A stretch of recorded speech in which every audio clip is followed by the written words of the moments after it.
చాలామంది మహిళలు సంపాదించాలని అనుకుంటారు. కానీ ఎక్కడ ప్రారంభించాలో తెలియక ఆగిపోతారు. మీరు కూడా ఇలానే ఆగిపోతున్నారా?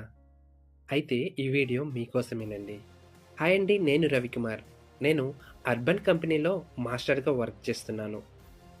కొందరు మహిళలు ఇంటి ఖర్చులు చూసి బాధపడుతూ ఉంటారు. పిల్లల అవసరాలు, కుటుంబ బాధ్యతలతో స్వంతంగా సంపాదించాలి అనే కోరిక ఉంటుంది. కుటుంబానికి ఆర్థికంగా సహాయం చేయాలి అనిపిస్తుంది. కానీ ఎక్కడ మొదలుపెట్టాలో తెలియక, సరైన అవకాశం దొరకక ఆర్థికంగా ఇబ్బంది పడుతూ ఉంటారు. అలాంటి వాళ్ళ కోసమే అర్బన్ కంపెనీలో ఫీమేల్స్‌కి ఇన్‌స్టా హెల్ప్ జాబ్స్ ఒక మంచి అవకాశంగా చెప్పవచ్చు. పని చాలా సింపుల్. మనం ఇంట్లో రోజువారీ పనులు ఎలా చేస్తామో అలానే కస్టమర్ ఇంట్లో కూరగాయలు కట్ చేయడం, ఇల్లు ఊడవటం, ఇల్లు శుభ్రపరచటం, మొక్కలకు నీళ్లు పోయడం, బట్టలు